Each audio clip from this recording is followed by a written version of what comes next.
You're looking really cool. Because the weather is also pretty cool out here. So what is your work about? I have no separation as to what's my life, what's my work. Profoundness of experience and impactfulness of your activity, this is all there is. That's why inner engineering, and that's my life, inner engineering. Sadhguru, when did you suffer the last time? But I've never really had any personal suffering.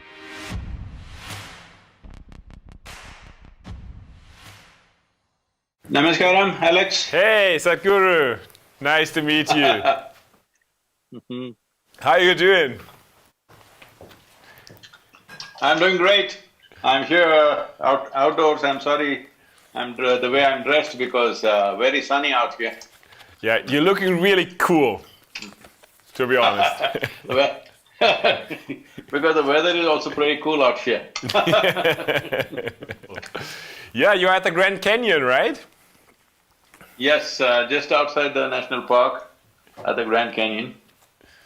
To be honest, it's not so often for me to talk to a guru. When I'm thinking about a guru, I'm thinking somebody being in India, being in a temple, and now there's a guru in front of me sitting at the Grand Canyon in California doing a motorbike tour and wearing really fancy sunglasses.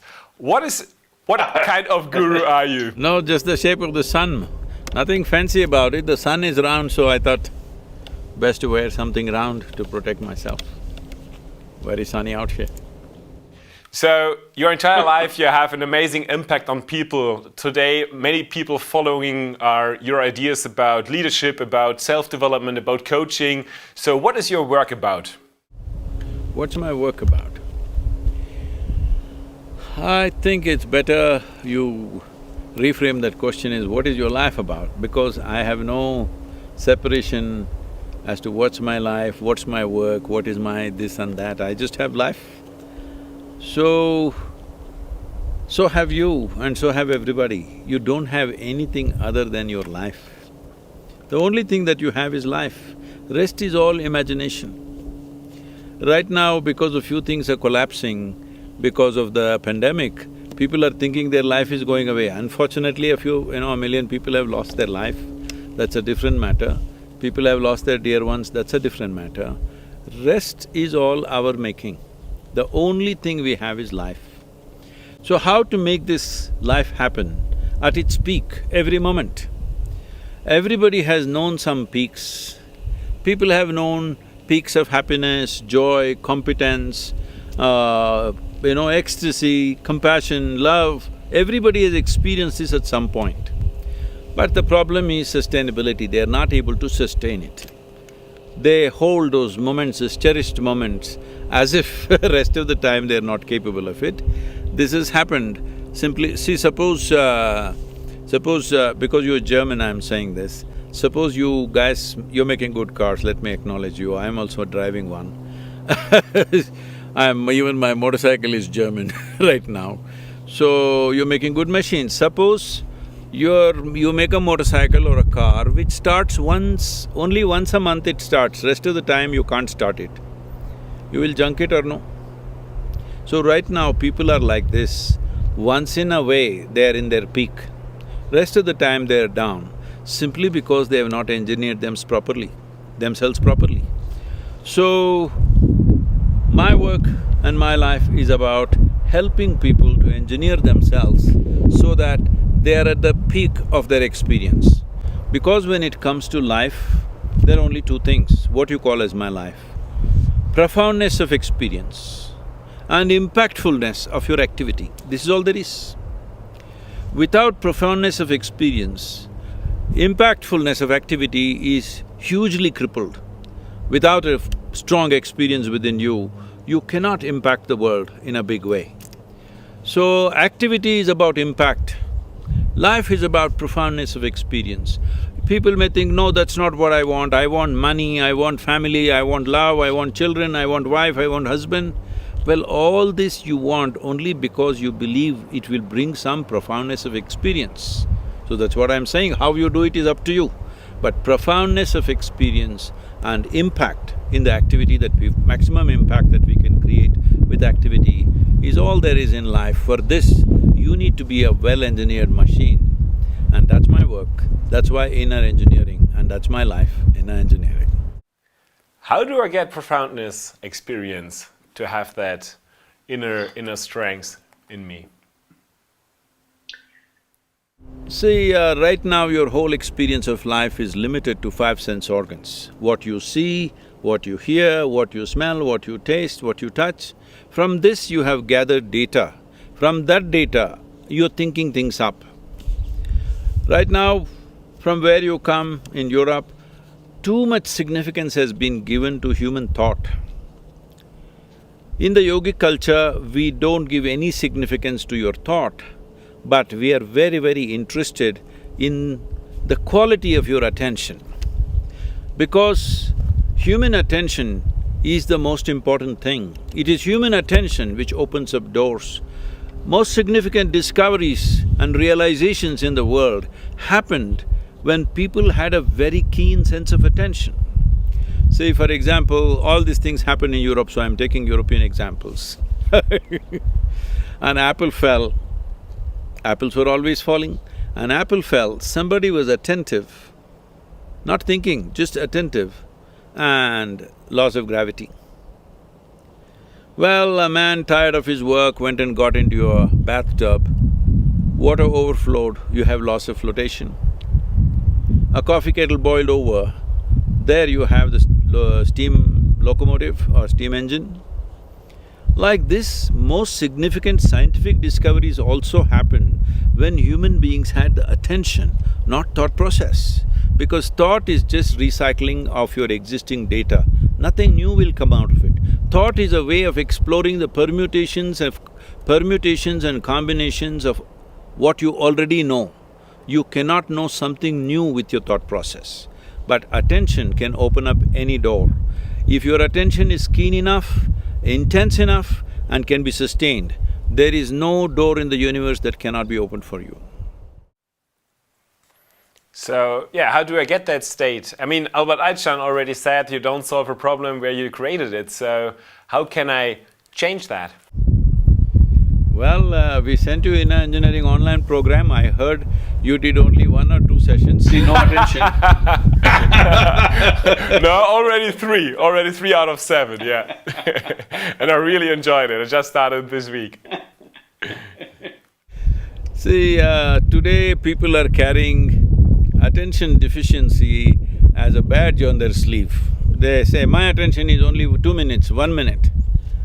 Well, if you have no attention, you will not know life, because involvement can happen only with attention. Where there is no involvement, there is no life. Anything for that matter, the food that you eat, the people who are around you, the work that you do, or anything in the universe, where there is no involvement, there is no experience of life. Involvement will not come without attention. Attention is needed. With thought, you always go away from what is there. You're in this place, you're thinking something else. When you go to that place, you will be thinking about this place. This is the nature of the thought, because thought is just recycling of the memory that you already have. So how do I get on another level, not to thought, to experience, to feel, to create my life? There are 4 more sessions. Alexander. And to assist… To assist that, there are practices. Once you bring the necessary practices, you need to create a little distance between yourself and your psychological drama, yourself and your physiological drama. Why this distance is needed is, what you call as my body or your physiological structure is an accumulation of the food that you've eaten, or in a way, it is a piece of the planet that you have gathered. Most people don't get this when they're alive. Only when you bury them, they seem to understand they are part of the planet. Till then, they don't get it. But actually, you're just a piece of the planet. It's a food that you've eaten here. So it's an accumulation. What you accumulate can never be you, it can only be yours. So this body belongs to you, but it's not you. But that's not how you experience it right now. You experience it as myself. Similarly, all the content that you have in your mind is also accumulated over a period of time. Through the sense organs, by seeing, hearing, smelling, tasting, touching, we have gathered information. What you acquire can belong to you, cannot be you. So if you create a distinction between what is you and what is not you, or in other words, if a little bit of space arises between you and your body, between you and your mind, then you are free from this entire process. Now you can conduct your body and mind according to your will. See, your body and mind are supposed to take instructions from you, but most of the people are… See, 95% of the human suffering is because of their own mind, all right? Most human beings are suffering their own intelligence. To give you this level of intelligence, it took millions of years of evolution, and now people are suffering this. Now they want to soak their brains in alcohol every weekend so that, it doesn't work for 2 days and it gets some relief. Problem is that your own intelligence has turned against you because you never paid attention as to how to take charge of your own faculties. People are suffering their own thought and emotion. People are 50, 60 years of age, still they've not figured out how to handle their thought and emotion. When will you figure it out? When? At the end of your life? It's time. This is what inner engineering is about. At least your body and mind should take instructions from you. For this, a little separation is needed. Probably at the end of this 7 sessions, you have a practice called Isha Kriya, otherwise it's just directly available on the app free of cost. People can do this Kriya. It will help you to create a little distance between yourself and everything that you've accumulated in the form of body and the psychological structure. Little space, this is the end of suffering, because the only 2 types of suffering that human beings know is physical suffering and mental suffering. Once there is a little space between you and that, there is no such thing as suffering. Only when there is no fear of suffering will you walk full stride in your life. Otherwise, every step is half a step. I feel this fear of suffering has crippled human genius, has crippled human competence, has crippled variety of possibilities that human beings could be, simply because always the question is, what will happen to me, what will happen to me? What will happen to me means what? Will I end up suffering? That's what it is about. Yeah, it sounds too easy to overcome yourself and to understand that you are more than your own body, and that this helps to stop suffering. Can you give us more details? Why is it so important to understand that, and what does it really mean in this, that you really are more than your body? What are we at the end of the day when we are more than our bodies? So this is crazy. Now you are asking me what you are. Now this is a big problem. See, if you don't know what you are, whatever you do will be wrong, isn't it? See, for example, right now, you're using technology. I don't know whether you do it yourself or somebody else is doing it for you. Let's say the camera which is sitting in front of you. Somebody knows how to handle that. How do they know how to handle it? Because they know how it works, what is the engineering behind it, what it is, so they know how to use it. Because of that, you and me are talking efficiently. Suppose that person who handles your camera doesn't know what is what and he handles it, it not only will not work, above all, in 3 days it will be ruined. This is what is happening to human beings. They're just ruining themselves because they don't understand the fundamental mechanics of what this human mechanism is. Without knowing what this is, if you try to deal with such a sophisticated machine, do you agree with me? This human mechanism is the most sophisticated and complex technology on the planet. So when you are given such a thing, you must at least read the user's manual, isn't it?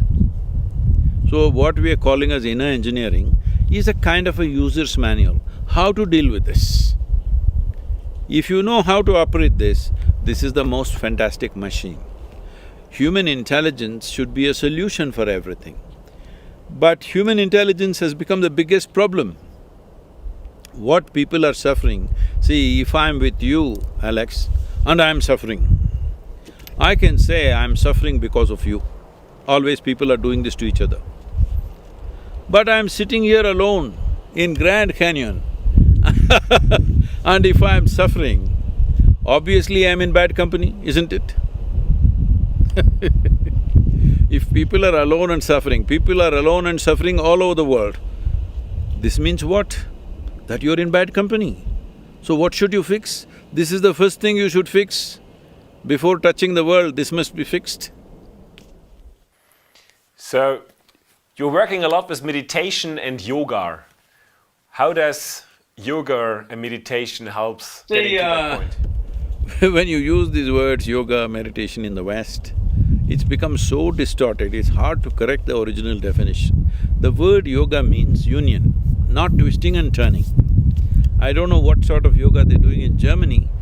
What sort of yoga that's happening in United States scares me. Because it's all become like a sport, twisting, turning, doing this, doing that. It's not about that, it's about union. What is union? Is it true that right now we're breathing? Both of us are breathing, isn't it? So, what you exhale, the trees are inhaling. What the trees exhale, you're inhaling. So I'm saying there is already a union with everything around you. We can take this into subatomic, particle level. We can talk about atomic energy and see how the whole universe is connected. Now the problem is it's not in your experience. Right now, you think you are a small cubicle by yourself and you feel oppressed by the rest of the creation, not understanding the rest of the creation is sustaining you every moment. So yoga means what is already true, you realize and you begin to experience. You begin to experience that everything is one. I just used this simple process of breathing with trees and started a movement with which millions of trees have been planted right now, where the green cover in this particular state has gone up by 7 to 8% in the last 18 to 20 years' time, simply by people experiencing that what we exhale, the trees are inhaling, 1/2 of my breathing apparatus are actually hanging out on the tree, and it's a fact. But people don't experience it that way. When you experience everything as yourself, then you're in yoga. How you get there is up to you. Inner engineering is a scientific methodology as to how you can remove the barriers which is not allowing you to experience that. So, these barriers are systematically removed because these barriers are installed by you out of the fear or out of the instinct of survival. See, there are two fundamental forces ruling a human being. One thing is the instinct of survival. When the instinct of survival is up, you want to build a wall against the world. But there is also another dimension within you which wants to expand. If you're whoever you are, whatever you are, you want to be something more than what you are.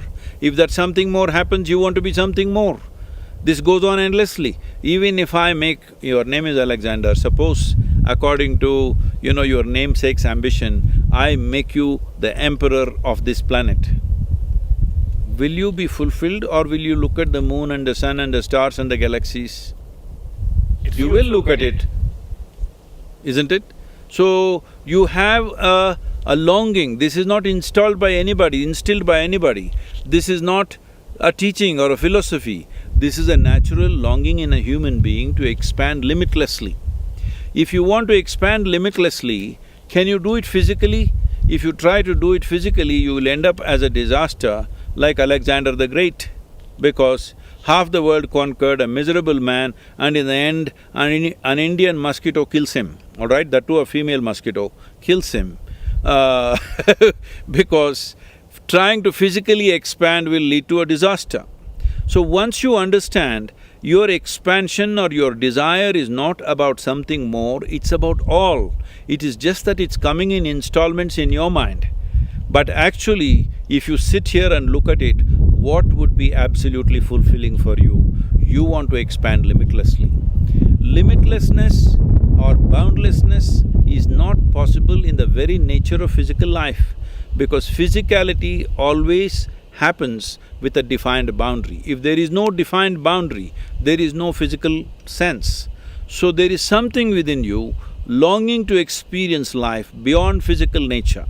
Your tango with physical world is only because of the body that you have gathered, isn't it?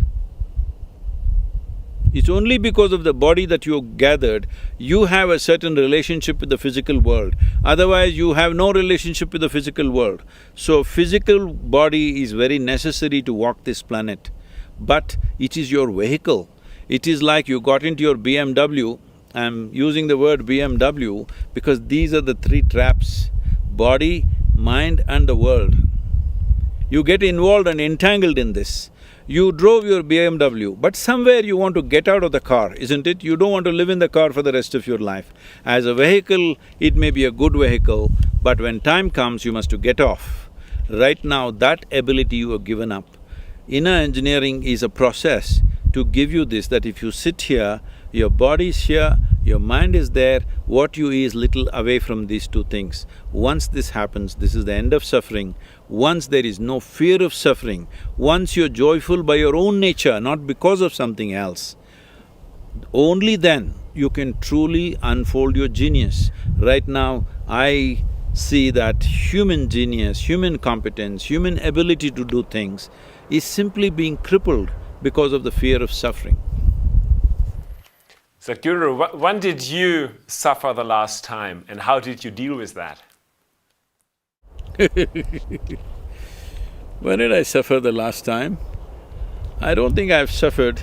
I've suffered with other people, but I've never really had any personal sufferings because when I was young, before I was 25 years of age, largely everything worked the way I want. I was successful with what I was doing. Here and there small mishaps, but I didn't care what happened because when you're young, you don't much care. If one thing goes wrong, another thing will happen. So, I don't think I have any… I'm not qualified to say that I have deeply suffered, so I'm like this, no. I have experienced other people's suffering as my own many times, many times. But otherwise, I made myself like this. What happens within me is determined by me. If what happened within you is determined by you, would you choose suffering or joy? Joy. I also made the same choice. It sounds so easy when it comes out of your mouth, that we only need to understand that we only need to understand that we are more than our bodies. Can you give us more ideas? Understanding is not good enough, you need to experience. If it becomes experientially true, everything will fall into place. Right now we are trying to intellectualize everything. No, intellect is not capable of that. Intellect is… would you like a sharp intellect or a blunt one? Please tell me, I'll bless you. Sharp? Sharp. So you understand, intellect is like a knife, it's a cutting instrument. So for cutting it is good, you can dissect everything with your intellect, the sharper it is, the better it is. But suppose you want to stitch something, but you have only a knife and you stitch with your knife, you know what is the result. That's all that's happening to people right now. The more they use their intellect, the more distorted they're becoming. Tell me whether educated people are suffering more or uneducated people are suffering more in the world. Uneducated people suffer if they don't have food, if somebody tortures them, torments them. Educated people are on self-help, they torment themselves all the time because they're trying to do everything with a knife. Let's say a speck of dust got into your eyes and you try to remove with your knife, you know what happens to you. So, I know that you care a lot about nature, about our environment, and that you are maybe a bit scared about what happens over the next years or decades. Can you give us some ideas what you are seeing out there and what do you think, how we can save, so to say, our nature, our human's future? What is necessary? One immediate thing that needs to be attended to is the soil degradation. I was at one of the UN agencies, they asked me, Sadhguru, what are the three things that we must act upon immediately?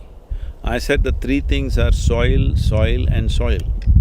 Because the soil degradation is doing biodiversity loss at a pace that we cannot replace. If this continues for another 30 to 40 years, then the losses that will happen to us is incalculable. We have never seen anything like that. Those kind of things will happen. Probably first it will happen in tropical lands, most probably. We could be wrong, but most probably it could happen in tropical lands. So people who are living in temperate climates think it is not going to affect them. Anyway, others are going to die, that'll make it easy for them to go and conquer those lands or exploit those resources or whatever. These thoughts are there in people's minds, unfortunately, because they want land minus the people. There are many ambitious people who are thinking on those lines. So, soil is one thing. There are on an average, there is about 39 inches of topsoil. This soil in the last 50 years' time had degraded phenomenally simply because it's not under shade, there is no vegetation, everything is plowed and farmed or constructed upon. So if we do not take care of the soil health, the richness of the soil will directly determine the richness of our lives, because this body is just the soil that we walk upon. This body is not different from the soil that we walk upon. All life, from microbial life to insects to worms to birds, plants, animals, trees, human beings, over 85% of the life is sustained by this 39 inches of topsoil. If we take care of this as an emergency measure, other things can be addressed, it'll give us time to address other things. But if soil degradation happens and desertification happens across the world, then all these other things like, air pollution, water pollution, these things can be dealt with very quickly with policy changes and a determined effort. Within a few years you can fix it. But soil regeneration will not happen in a few years, it's a long-term process. If we start now, in 25 years we can have a richer planet, soil-wise. And that will lead to richer life on the planet, biodiversity on the planet, because human beings need to understand worms, insects, birds, animals, trees, everybody has a role to play in our life. If tomorrow morning all the microbes disappear, the life will end right now. If all the worms disappear, in about 1.5 to 2 years, life will end. If all the insects disappear, in 4 to 6 years, life will end. But if all of us human beings disappear, planet will flourish. We must understand what is our role here, what is the significance of our presence here. Yeah. I expected an answer on consciousness from you. See, human consciousness is very important if you want to fix any of these things. This is not going to happen without this. As a part of this, we've started a movement called Conscious Planet. All of you who are in this leadership process must join this thing. We want you to own this movement, because this is not my individual movement or not my organization's movement. This has to be owned by everybody. The idea is to make at least 60% of the voting population in the world conscious as to what are the 5 things that must happen in their countries, what are the 2-3 things that should never happen in their countries. We are working on this. We are trying to bring in all the world's political parties in the democratic countries to be part of it, to make sure in every nation, on the election manifestos of every political party, at least the number 2 item must always be ecology. If this happens, then policies will change, budgets will come in, government machinery will fall behind it, only then there's a real solution. Otherwise, you and me can talk as much as we want. Without government machinery, budgets and policy changes happening, there's no real change. For these difficult COVID times, you started an initiative. You already talked about your inner engineering course, and I promise you I will do the last 4 chapters as well. And you have a free offer for… You must do a practice called Isha Kriya, which is available on the app itself, free for everybody. You and your friends should do this, because this will give you a little space between you and your mind, so that your physiological and psychological dimensions of life will come under your control. It's very, very important to do that.